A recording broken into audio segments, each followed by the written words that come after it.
Warning, this video contains no plot spoilers or gameplay from anything that wasn't shown off during the marketing of Super Mario Odyssey. Any character or world that has been shown off is fair game. But spoiler alert here for a second, Mario dies, and there's no other Mario games after this one, according to the game's credits for some reason.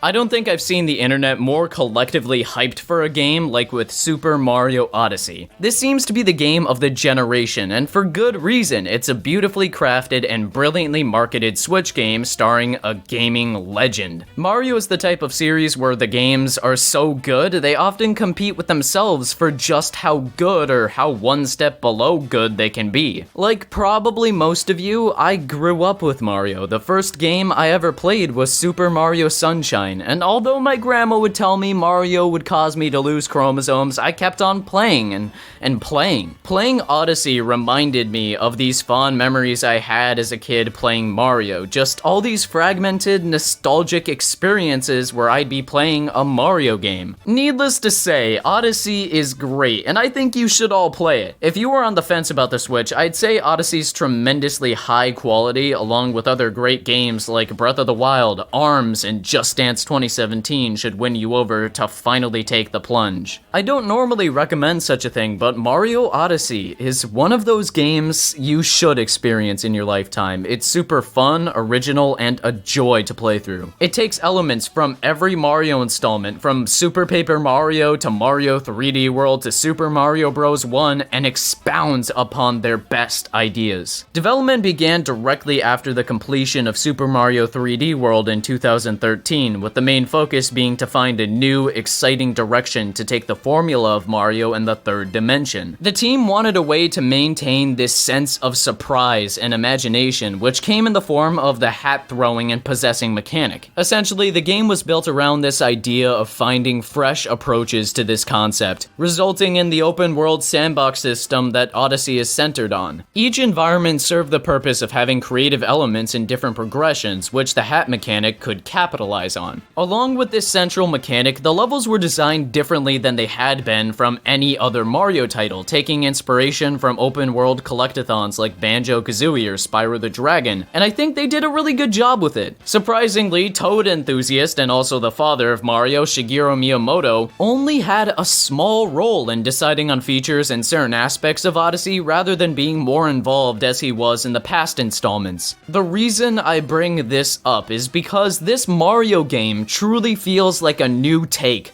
on the pre-established formula from a different perspective in some sense. It still has that classic Mario charm, but I think the newer team breathes a new life on the franchise. I know these team members have been along for a while, but something about playing this game after binging through Sunshine, 64, Galaxy, or even 3D World felt distinct and yet still wonderful. It's cliche as heck to say this, but it felt like almost a passing of the torch to new ideas and concepts, which seems to be sort of the theme of most games on the Nintendo Switch, like with Breath of the Wild and even for the Switch as a console itself. In terms of Mario Odyssey itself, the narrative structure is like any other Mario game, where the princess is captured by Bowser for some evil purpose and Mario has to save her. The game opens with a battle on an airship between Mario and Bowser as the King of the Koopas is trying to forcibly marry himself to Princess Peach. Unfortunately for Mario, Bowser has mastered the technology behind using hats as weapons, and Mario fucking dies as a result, symbolically seen through Bowser crushing Mario's hat. Fortunately for Mario, he has a guardian angel to revive him, a ghost thing named Cappy, who explains that Bowser has also captured his sister Tiara and agrees to team up with our favorite Italian plumber to save the day. What I found most fascinating about this adventure is its relation to the classic Greek work, the Odyssey,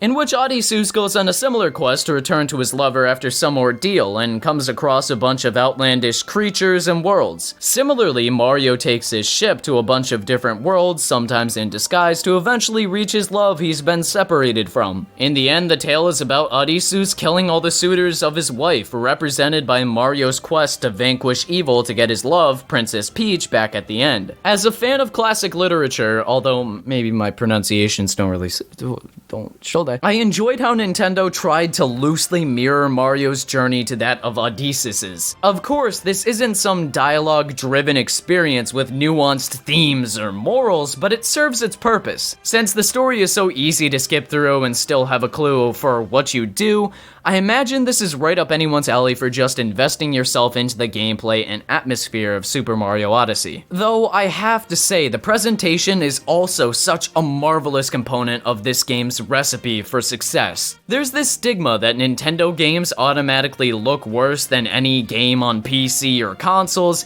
and this is one Odyssey certainly disproves. Filled to the brink with a vast variety of colors, this Mario game is a visual marvel, to be quite honest. It takes on a more realistic art style compared to its predecessors, with more lifelike environments that are better at including details and texturing of the ground, set pieces, and other parts of the world. Shadows have more tonal range too, where there are more colors incorporated from one shade to another, making the visuals have more defined shadows that are tailored to the environment around Mario. In New Donk City, by the way, what a stupendous name, the city aesthetic lends itself well to having sharper shadows from the buildings to make it seem like there really are these elements towering over our favorite plumber. It expands the scope of the city and creates this feeling of being in a claustrophobic, tightly packed, large place that you might feel in New York City, Los Angeles, or Tokyo. But the developers knew when to not make shadows have a wider tonal range, as is the case with the shadows that are constantly displayed below Mario. Established in Super Mario 64, it served the purpose of letting the player know where they were going after every jump and after every movement. It helped players have better depth perception when platforming, a design philosophy carried over to Odyssey that works in its favor. Shadows are more defined under Mario than they are for the other enemies, so it's very difficult to get tripped up when platforming up an obstacle or over a large gap that enemies might be jumping on. In the Wooded Kingdom, you have to take control of this uproot to reach the top of this construction thing, and by having Mario's shadows be sharp, it helps with knowing where to move Mario to. It might sound like a no-brainer, but take this from someone who used to play Tak and the Power of Juju on the GameCube as a kid,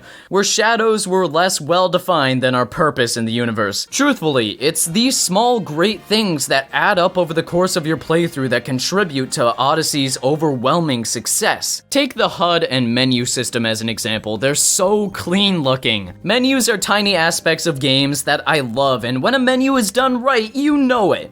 Kingdom Hearts has excellent menus that are satisfying to sift through, what with how fluid it is to move through the screens and the delightful sound effects. It's the simple things in life, and Mario Odyssey's HUD remains informative and straightforward without being too intrusive. Same goes with the menu system, where cycling through costumes and whatnot is streamlined and kind of fun. Not to mention that simple white font is so great. It's hard to explain why I love these menus and small aspects, but I just do. My only complaint with the presentation stems from this, and it's such a minor nitpick that it would never, even if 1 year later I no longer agree with this, and it's that I wish I could turn off this hint system where the controls display alongside a visual demonstration. I don't know how many times I could say this, but this doesn't bother me. It's a tad bit too intrusive when you're having fun and trying to find out the best movement options yourself when a screen and directions pop up detailing precisely what you need to do. Like, I get it, Cappy, we're sinking, I know I have to jump out of it. I imagine that this isn't going to annoy anyone else besides me, and of course I see its purpose, but again, it's something I wish could be turned off in the options menu. As a personal preference, I like to be plopped into a game and not be told what to do. I prefer just finding everything out about the controls through experimentation. Speaking of the more technical side of the presentation, let's talk cameras. Cameras have always been one of the things 3D platformers have struggled to get right. Super Mario 64's camera was decent for the time and accomplished giving the player a sense of direction, but let's be honest, it wasn't perfect. Future Mario installments and other 3D collectathons would try to improve 64's camera, some to limited success, while others nailed the system on their first go. A lot of cameras in games can be kinda clunky and weird. Spyro 1's camera, as much as I love the limboed purple dragon, is less than ideal. Moving around a camera with the back triggers of a PS1 controller was pretty meh. Super Mario 3D World's camera operated like moving around in a cube of sorts. It's not something I'm too thrilled about when I go to revisit it, even though I still love it. And other cameras feel the need to tack on gimmicky motion blur, something that more often than not just feels unnecessary. I get Uncharted wanting this to encapsulate the film vibe they're going for, but I never was a fan. My point is, cameras are easy to fuck up. However, my ideal camera is one that follows where I want to go, is controllable with an analog stick in all directions, and snaps behind me with the press of a button, which is basically a hat in time. Odyssey's camera functions in a similar way. Movement of the camera is smooth and feels super good. It's natural in a sense, and I think that's what makes the experience that much more carefree and fun. The camera automatically goes in the direction in which you control Mario, but you can also freely, fully move it to your heart's desire. It's positioned in a way that shows you most of the environment in front and some in back of you, adding to your perception of what's around. Because of this, there's never any points where you feel the game is working against you, like with unfair enemy placements or pits you can't see. The only time this gets switched up on you is when you're in a confined location, like in a cavern underwater, or in one of the game's many 2D segments. Here, you can't move around the camera to your heart's content. It stays fixed or it moves automatically where you go along. Of course, this makes sense, not only to make these areas more distinct, but also to prevent the player from becoming too confused or overwhelmed. Speaking of cameras, that's another huge aspect of Odyssey, surprisingly. Much like the Wind Waker HD, Breath of the Wild, and even Skylanders Imaginators, you can take selfies in the game to post to social media, smartphones, or just to collect. This is snapshot mode, and by gosh, it's the perfect way to indirectly market your game to unsuspecting buyers. By pressing a button, you can pause the game and take a picture of Mario in any way you want, with filters in different positions of the camera. Not only is this a fun way to share what you're doing in Odyssey, but it's another way to creatively express yourself alongside costumes and all the quirks the game itself has. Pull off a cunning stunt, take a pic, see something silly, take a pic, try to make Mario do unintentionally inappropriate things, take a pic and get demonetized. See, this is such a brilliant idea for Nintendo. They constantly get criticized for not getting online. I wonder who does that. But here they've shown they get it.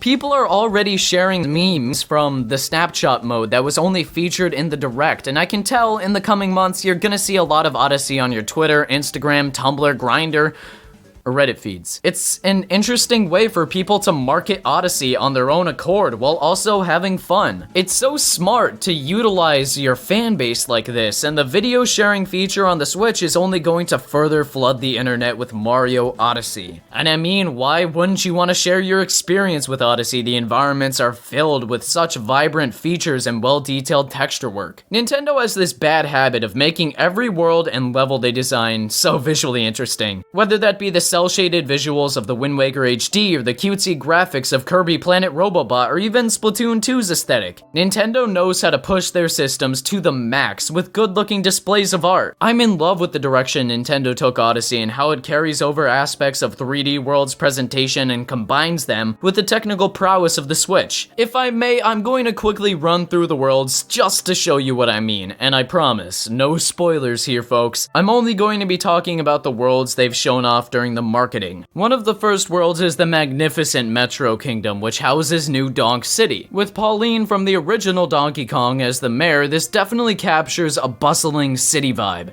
There's cars and scooters rampaging through the streets along with busy boys and girls in suits, seemingly just going about their daily routine. By the way, these humans are called New Donkers, something I think is an absolute necessity to know and appreciate. Nevertheless, it's a constantly expanding metropolis, a cities so big that even the skyscrapers have large, flat proto-cities above them to explore. It sort of goes along with the theme of modern urban development with a bustling industry, and at night, I think you can truly grasp the magnificent extent of the atmosphere. New Donk City's motto is, wherever it is, if it's here, it's first rate. And what a better portrayal of New York City is there, honestly. What's even better is that this world contains parts where you can go and interact with the buildings, like New Donk City Hall, where you can go and see a single drum set alone on the stage. The best part of New Donk City, however, is how much there is to interact with. You can take control of so many different elements with Cappy and drive around on scooters. There's also people to talk to and learn their plights to help them. It's filled to the brim with substance, all of which feel important and unique. I like that you can get a power moon by just being a friend to a lonely businessman on a bench. New Donk City is the perfect example of how invested you can be in Super Mario Odyssey, with the abundance of tasks to complete and power moons to collect. After collecting more power moons, you can move on to other worlds in Odyssey, like the Sand Kingdom. By the way, can I just say how much I love that the world is so connected? It brings me back to how Super Mario Sunshine felt, even if that wasn't an open world experience like Mario Odyssey. You can see through a world map that you're traveling the globe, and sometimes people in other areas will reference those around them, reminding you that these worlds don't function entirely independent of each other. It reminds me a lot of Sonic Unleashed for some reason, you know, besides a silly demon being the main catalyst for the plot. Anyways, back to the Sand Kingdom. This kingdom, best known for the main city of Tostarena, is sort of a combination of Egyptian and Mexican culture, with Tostarenans being sombrero-wearing skeleton creatures and having the ability to ride a sphinx-like creature called a Jaxi. Indeed, Mario Odyssey often exposes a bunch of different cultures, whether that be the American-like New Donkers or Inuit-like Shivereans. I've seen some people get angry over this, but I will never understand why this is so problematic for a Mario game to incorporate a bunch of cultures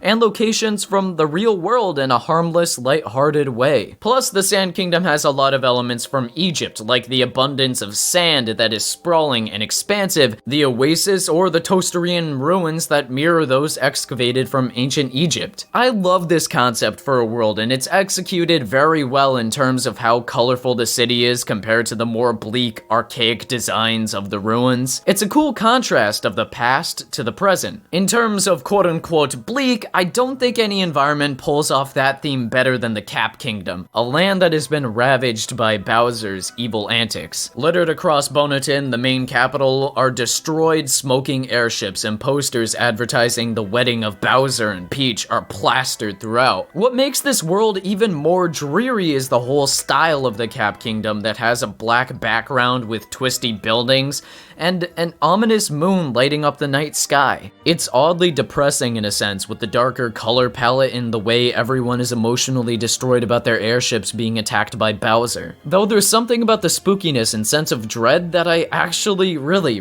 like. Bringing it back to the Odyssey, Odysseus' adventure starts out in a bleak, desolate location with misery and tragedy, so I found myself immediately engaged with Mario's strong desire to leave the Cap Kingdom right off the bat. It's a nice introduction to the interconnected world Mario Odyssey tries and succeeds to establish. By far my favorite of these worlds has to be the Luncheon Kingdom. Modeled after Mount Vesuvius in France, this location is a city of voxel-styled food. I mean, do you need any further explanation? It's a strikingly beautiful world devoted to food, and I love it! The environment looks so colorful and detailed. The fruits have this fascinating texturing where they're somewhat expressed as a gradient of sorts. It reminds me of the color scheme often found in futuristic sci-fi cities where there's all these neon colors and whatnot. Luncheon Kingdom's residents, the Volbonans, are also adorable. These creatures are chefs fused with kitchen utensils, and that's such a simply amazing design. There's something about how vivid and bright this world is that I found myself lost in exploring every nook and cranny, trying to spend as much time as I possibly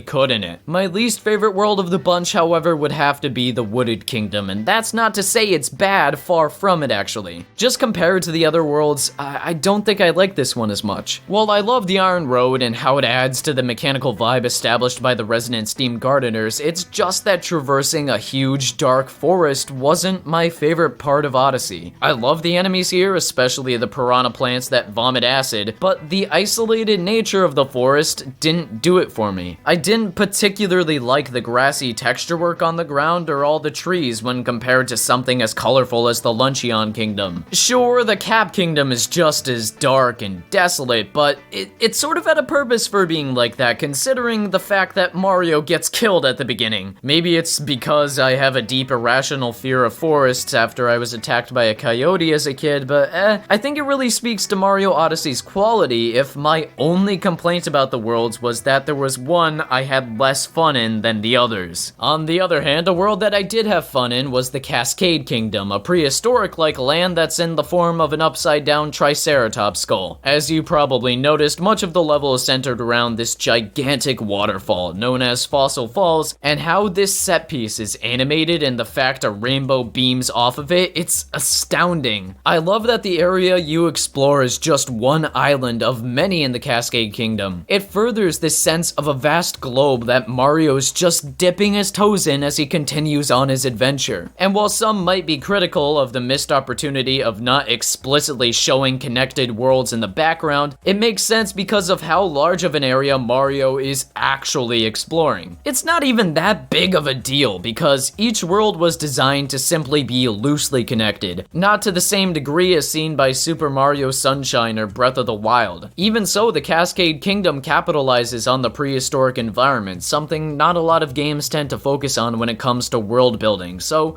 I'm happy to see something fresh here. That's the sort of thing I want to hammer in, that Odyssey's environment and world progression truly feels new, and not just the gimmicky new that was present in the new Super Mario Bros. Games as that series progressed. I did a video about this topic on my pal's channel if you want to check it out, but the crux of the essay was essentially that the standard way of going from grass to desert to water to snow to forest to rock to cloud and then to lava was boring and getting overdone. I had feared that the new Mario title would follow in these footsteps, and I'm happy to say that while it does contain elements of that traditional structure, Odyssey constantly strives to innovate and be original. If it's a water level, then it will also be a beach level where you can run on the water with a rocket attached to your back like in the Seaside Kingdom. Or if it's a snowy level, then you can bet your bottom dollar there will be an ice cavern along with some novel takes on the traditional approach to ice levels like with the Snowy Kingdom. It's nothing that flips the entire Mario formula on its head. Like the Snowy Kingdom, despite its imaginative elements, is still an icy world, but it's different enough to make you feel consistently engaged and never bored or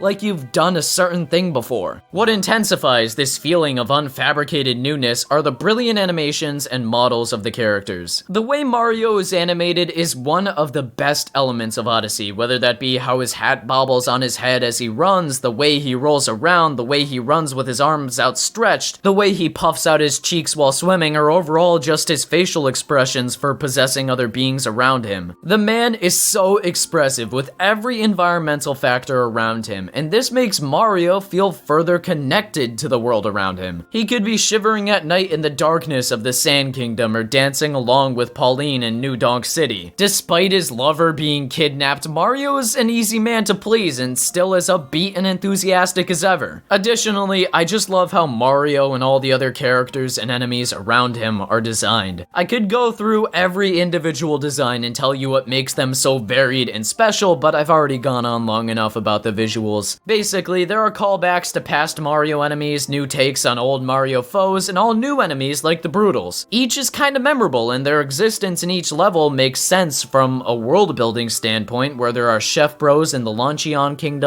and Hammer Bros in the Metro Kingdom is one example. Oh, and I really love that Mario can change his outfits to blend in with the world, but also have a bunch of zany costumes as well. These can be unlocked through using the world's currency at these Bonetter shops, and they're all extremely varied and unique. I won't spoil any of them that haven't been shown off in the marketing, but there's a few surprises here and there for Mario fans that I know people will love. To speak to the ones that have been shown off though, they all look really goofy. I like how Mario Mario can go from a wilderness explorer to a dapper suit wearer to a shirtless. Oh my.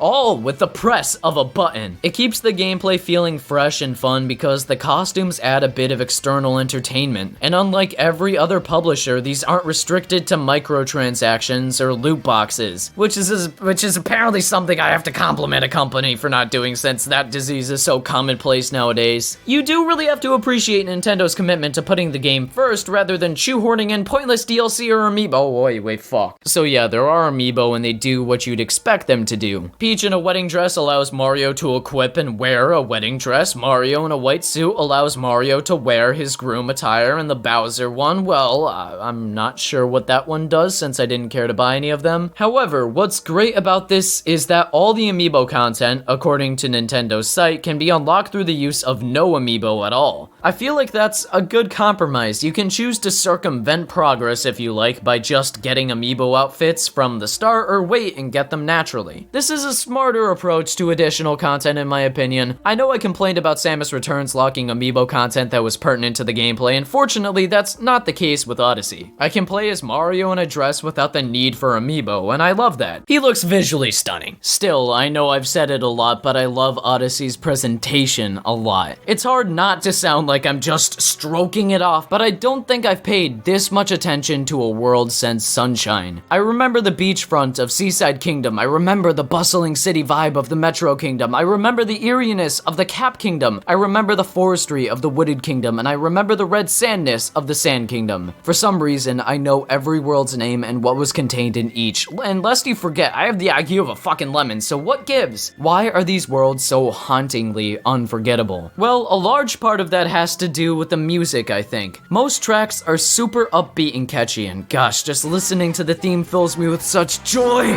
I don't feel that emotion often, but take a listen to New Donk City theme.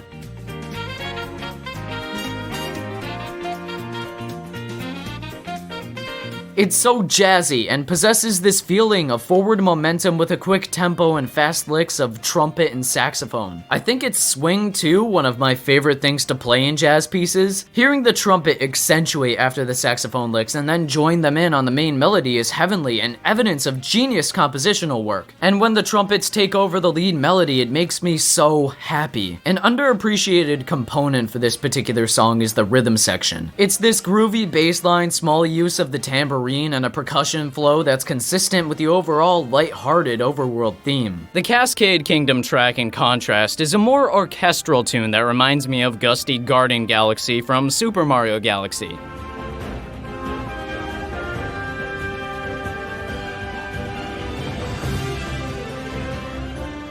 It has these rising string background progressions as this brassy instrument takes over in the foreground with a surprisingly catchy pattern. But what makes this even better is how complex of a tune it is, with so many moving parts that it gives it its own grandiose feel of going on an adventure through an ancient wonderland. You look at the waterfall and you already know what the composer was thinking. The Wooded Kingdoms track is much different from the other two in the way that it's the textbook definition of a groove.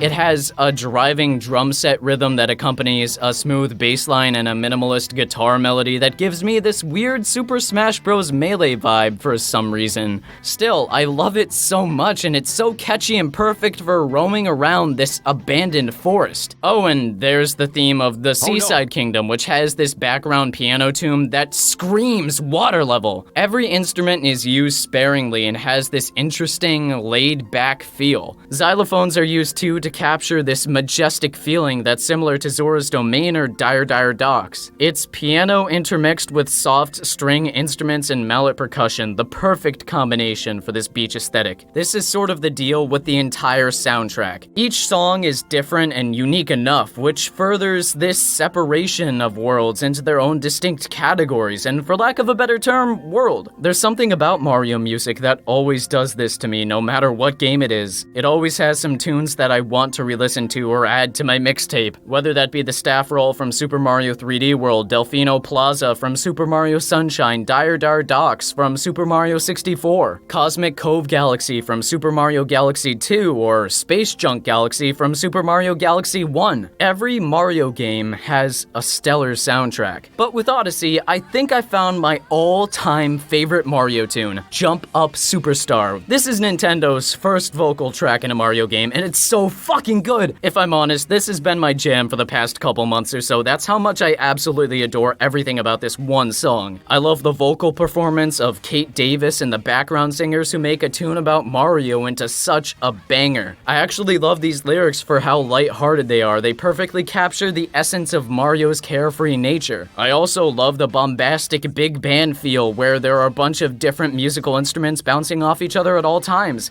as this groovy bass line drives the tempo. I love the drum rhythm that's heavy on cymbals and snare. I am in love with the main trumpet hitting those high notes and just blaring out these wonderful melodies. And is that a Barry sax feature that's underlying the track that I'm hearing? If so, it just further adds to this song's charm and grooviness. This is the type of song that gets stuck in your head immediately and you can't help but want to whistle or sing along. I know upon hearing it, I wanted to play the trumpet part when I heard it, and I still do. Talk about a good tune that is perfect for Mario Odyssey. It's one of my favorite tracks in a video game, if I'm completely honest, and this is after about 100 or so listens. I still love it that much. I can't say it enough. I love this game, and Jump Up Superstar is the shining example of my love for it. Side note, can we talk about those sound effects? Mario games always have the most memorable sound design ever. Whether that be the jumping sound from the original NES title, the incoherent wahooing he does in Sunshine or 64,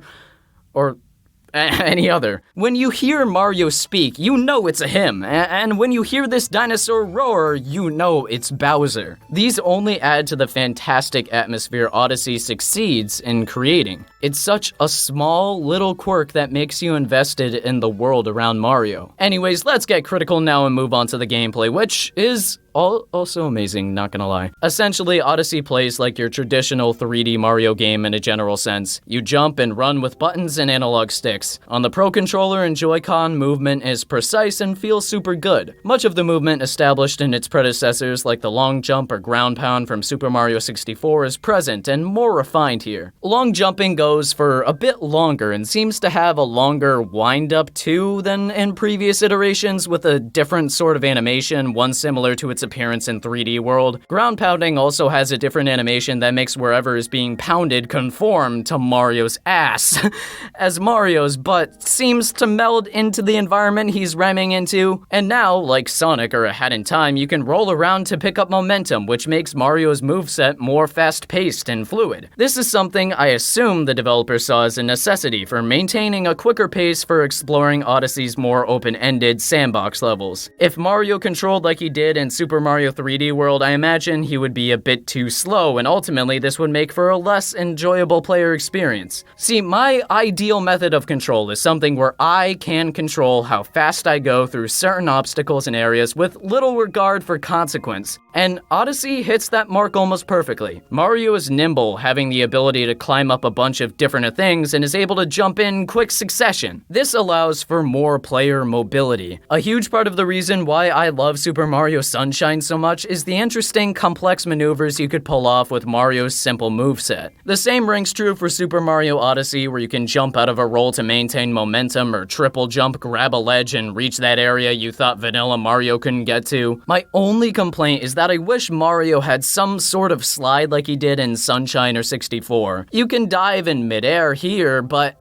you just sort of stop and halt your movement. Sliding around was one of my favorite things to do in these titles, just because of how free it made movement feel, but of course, having to be without it here isn't a deal breaker. Regardless, what further complicates this is the addition of Cappy, which is a game changer. Similar to Flood in Sunshine or Baby Luma in Galaxy, Cappy is often used as an extension of of Mario's movesets. By pressing a button and moving around with the analog stick or through motion controls, you can throw Mario's cap in a bunch of directions, with you having direct control of how far or short your throw will be. If you throw Cappy a certain distance, you can have the opportunity to jump on it for extra distance. This can help you reach those out-of-place areas, which sort of causes you to think more critically about where you can and cannot go with your moveset at a particular moment and place in the game. Cappy can also be used as a means to kill enemies that stand in your way if you don't want to do the traditional method of murdering, which is always appreciated. Defeating a bunch of small enemies with the simple throw of your cap is pretty satisfying too, so that's a plus. However, the biggest strength of Cappy is his ability to allow Mario to possess and control enemies by tossing Cappy at them. And this one seemingly tiny gameplay quirk opens the door on an abundance of original ideas, puzzles, and challenges. Now you have access to the movesets of dozens and dozens of enemies, whether that be a bullet bill or something as simple as a Goomba.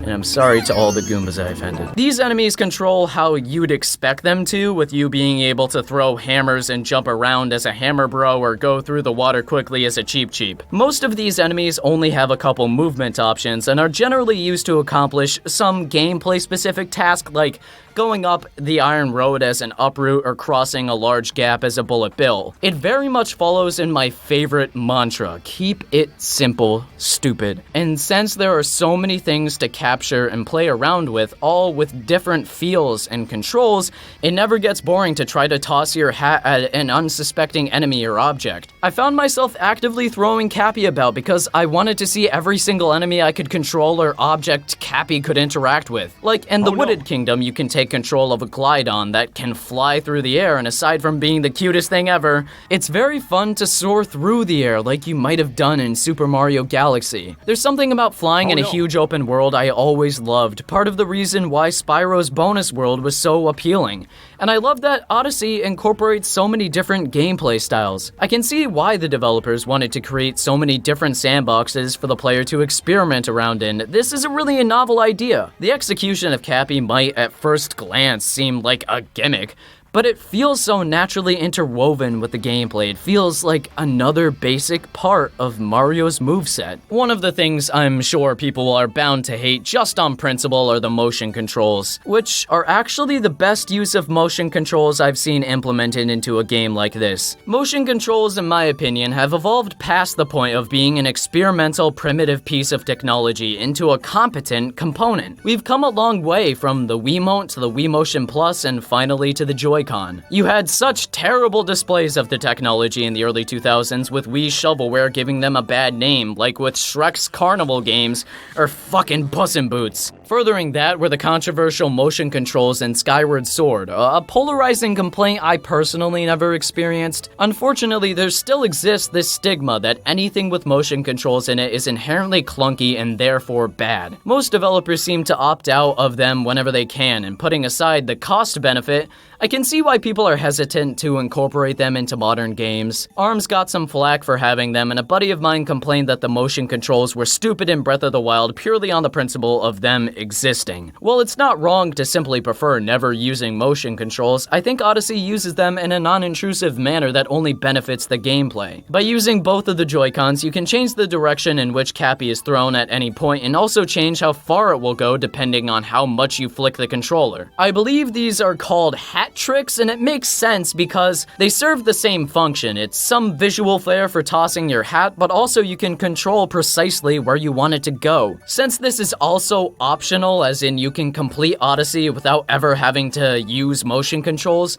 I don't see this as a flaw. Besides, it never didn't work for me. Still, I'm biased for having motion controls. As you know, I love them in Nintendoland and Pikmin 3, and I think it's nice to have them in Odyssey. It also frees up having to move Cappy in a way that might disrupt the flow of the gameplay with movement or the camera. Not to mention, I think it's simply cool to toss Cappy and see him move in tandem with your hands. I showed this to my grandma, and she's always amazed by how she can make the quote-unquote bug-eyed hat demon move around the way she wants. It's a small thing, sure, but I think it adds to the Odyssey experience rather than detract from it. But that begs the question, what's the point of this game? what do you actually do? Much of the progression is based around collecting these power moons, which serve as your fuel for traveling from level to eventually reach Bowser to rescue Peach. Initially, I thought this was going to be structured like missions, as is the case with past Mario installments. Back then, you would select a mission from a hub, do a thing, and then get a star. It's as simple as not dying. This made the experience ultimately more linear, as the games would give you a clear objective, either visually or through text, of what to do and where to go. Now, this didn't make those games less enjoyable, of course. Look at Sunshine. Although it was never a struggle of where to go, the fun came from how you would do a mission. Would you go under Pian Village in Episode 3, or would you try to run up a tree and dive jump into that golden mushroom? There was a great joy in carving your own path, straightforward or not, to achieve a goal. Odyssey throws that method of progression out the window and instead opts for a progression system that reminded me of Spyro 1 or Banjo Kazooie. Now, instead of selecting a mission in order to get a MacGuffin, you select a world and try to find the MacGuffins through your own wit and determination. While there are still segments that offer a linear path to power moons, these are less commonplace, reminding me of those segments in Sunshine where Flood would be taken away from you and the game would throw a platforming challenge at you. For these particular parts, you instead get 3 power moons instead of your usual 1 per exploration, so as to feel like you're accomplishing a really special task. These also appear after boss encounters, and nabbing them results in this animation with Cappy and Mario, kinda like how Luma and Mario would be after grabbing a grand star in Galaxy. So I always wanted to find these coveted Tri-Moon bundles. Not only that, but collecting the single power moons is still a lot of fun and sort of addicting. Most are hidden in plain sight, but you just have to figure out how to get them. You could be tasked with something as simple as climbing to the top of New Donk City, or something as complex as getting a stack of Goombas to impress a Lady Goomba. Power moons incentivize you to play around in the environment and feel like your exploration with the controls and Cappy's victims is leading towards a tangible goal. I know I say this a lot, but I'm not the biggest fan of collecting MacGuffins and 3D collectathons because I never feel like the pain of collecting everything is worth the reward it might bring. This is why I'm personally not a huge fan of the blue coin mission in Super Mario Sunshine.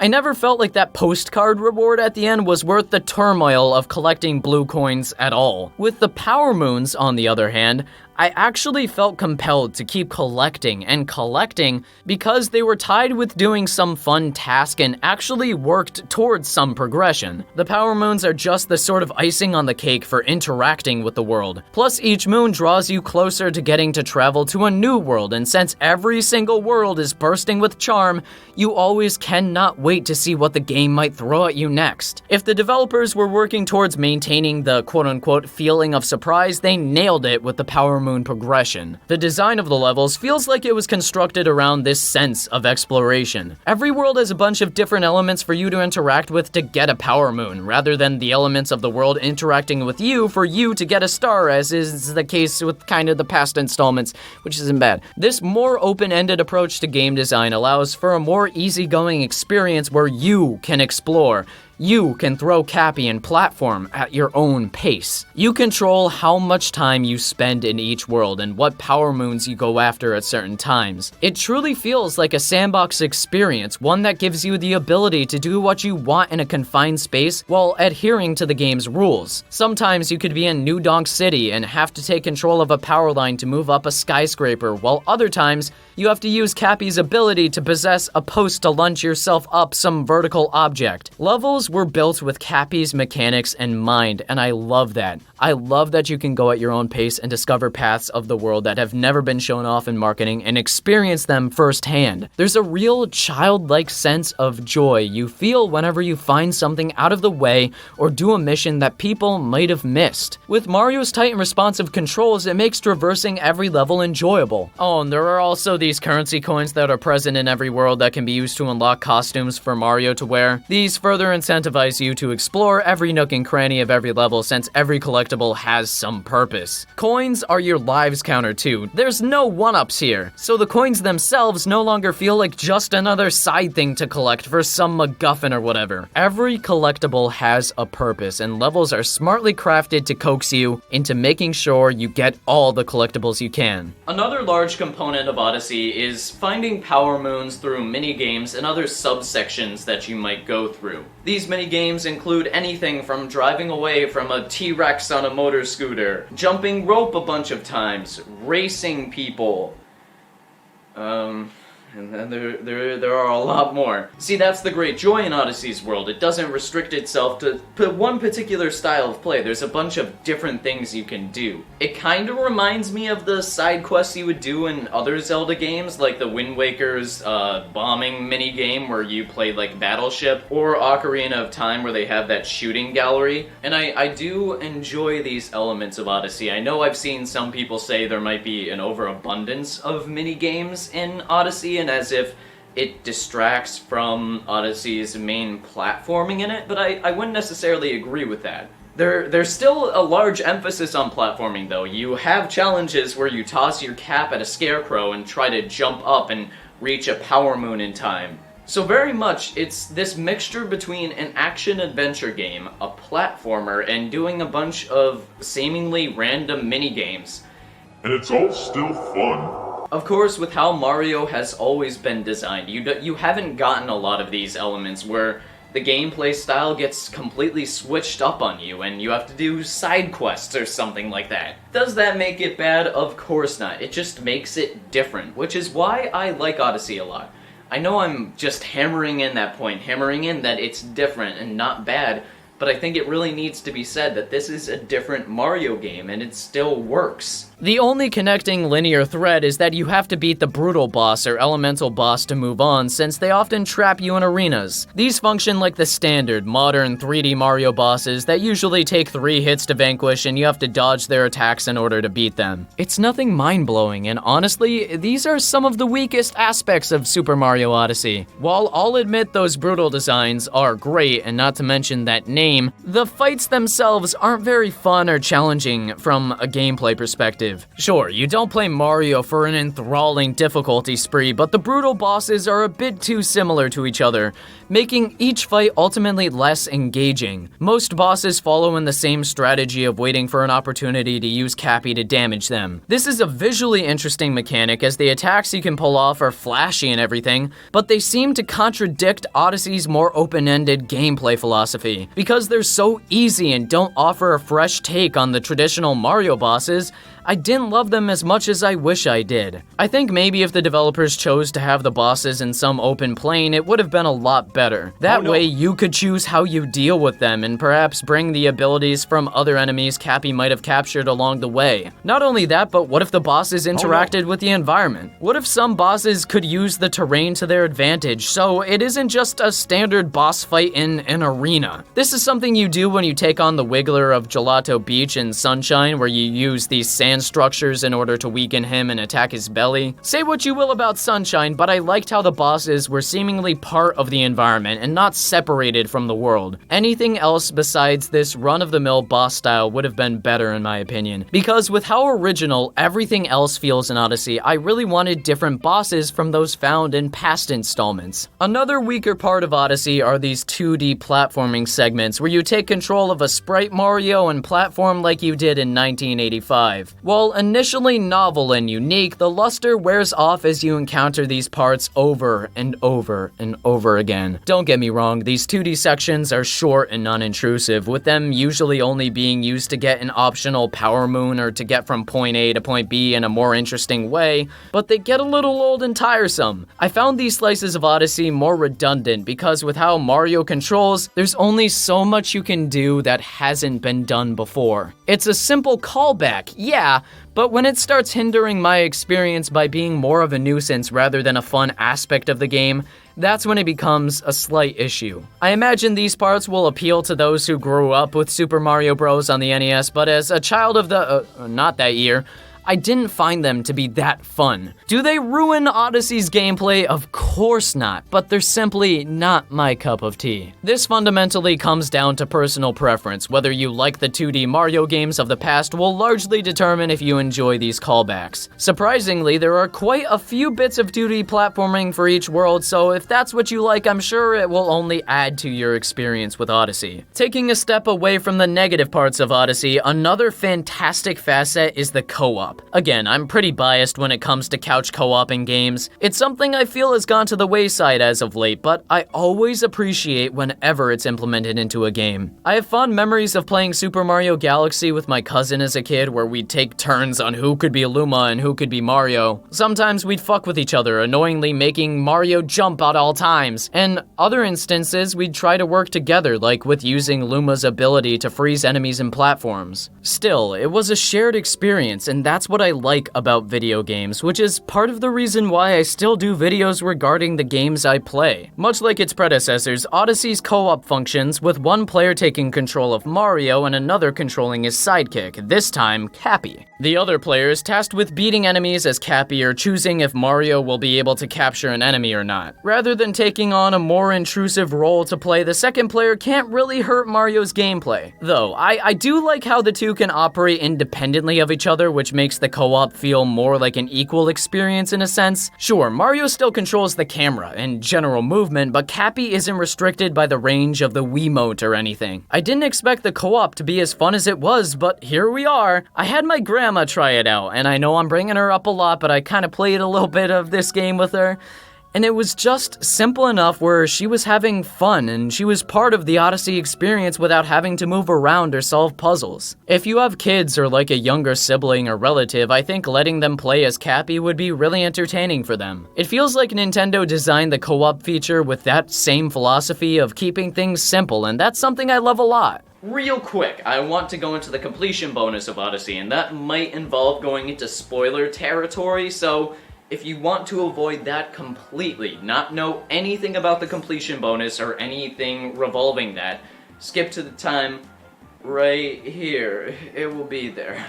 I'm gonna give you until now. Mario Odyssey wasn't designed to be fully completed, I think. The Power Moon requirement for the last kingdom is 500 Power Moons, and in total there are around 840 or so. So that means you can avoid quite a bit of Power Moons and still get the full experience of Odyssey without having to go out of your way to collect every single thing. Of course, you can still do that, although I wouldn't recommend it because I didn't think the reward for 100% was really worth it.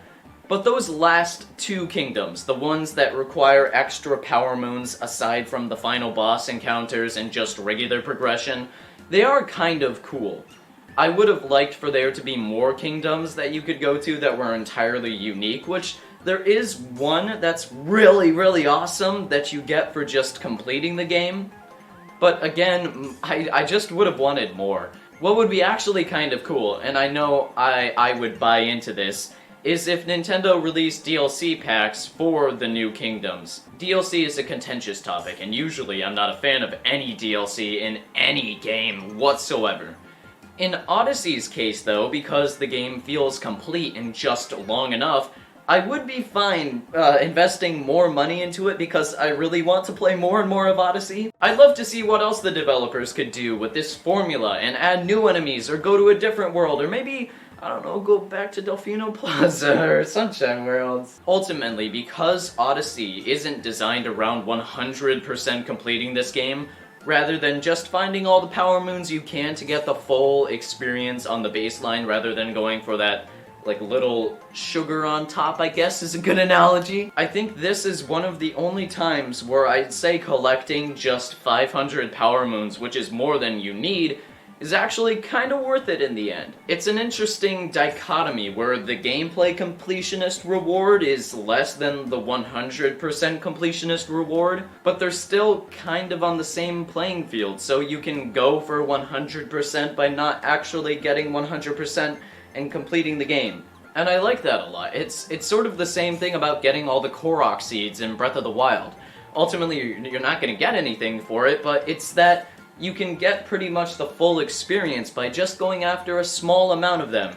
You don't have to get every single thing, but you can still just complete the game, so to speak, with the minimal amount, you know, just enough. And I like that a lot. I love this game. There is one complaint I've seen of this game I want to address, and it's this notion that Odyssey suffers because it isn't a true 3D Mario game. This is such a silly, unfounded criticism of the title. First of all, what the fuck does that even mean? Who decides what a true 3D Mario game or what defines Mario as a gameplay concept? You jump around and collect celestial objects. Seems pretty true to the formula established in 64 Sunshine Galaxy and 3D World. Besides, this is what the developers, some who have worked on 3D Mario titles for most of their lives, feel like is the natural evolution of Mario. Odyssey takes elements from the best of collectathons, including ideas from its own series, and succeeds in making one of the most enjoyable, streamlined platforming games of the generation. Originality is what makes the series continue feeling fresh and new rather than stale and old like those series that don't strive to innovate or change. This is the most open-ended Mario title to date, and I get if open worlds aren't your thing, Odyssey might not appeal to you.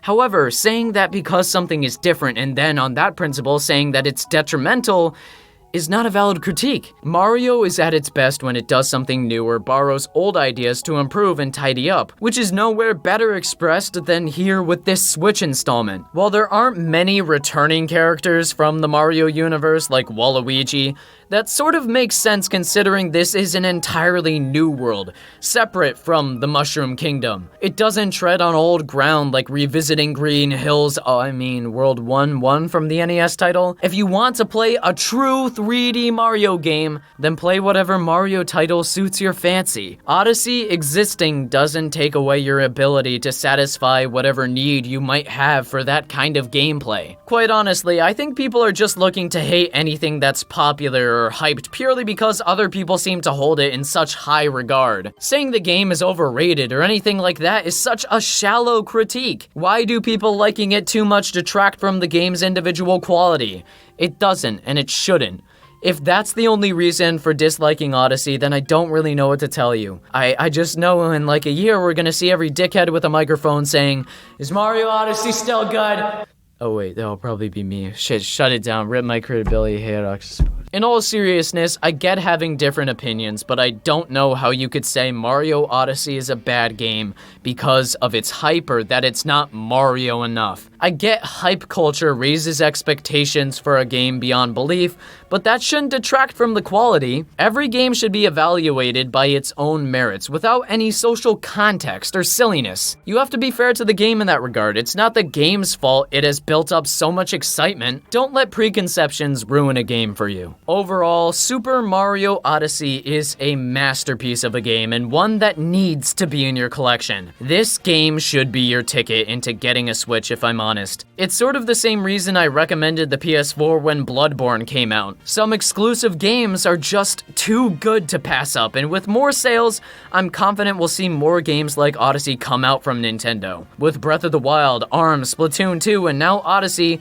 there's definitely enough to justify that purchase. Oh, and by the way, I haven't even mentioned the biggest part of why I love Odyssey, and that's the portability. I love that I'm able to just start up an HD Mario game wherever I am, whether that be in class, on the toilet, or in my bed. It's hard to overstate just how much the handheld nature of the Switch lends itself well to having an open world Mario game you can play wherever you want. Adding on to that, Mario Odyssey has so many good things going for it. You got a rockin' soundtrack, a glorious visual presentation, a good paced, fun gameplay experience focused on exploration and using Cappy in various ways, and a surprisingly engaging, if minimalistic narrative. All the flaws I mentioned, they don't bother me. I'll be honest, I had to really think hard about what I didn't like about Odyssey, because I never once felt like any gameplay component was bad or took away from my enjoyment. I love this game so much, and I want to keep playing it again and again, even after the credits were rolling. I don't care what your age is, what your preferences are, or anything else. Mario Odyssey has something for everyone, and you will feel lost in it for hours and hours. The best games make you lose track of time, and this is one of the best games. This is one of the best Mario games of all time, and one of the best games Nintendo has ever developed.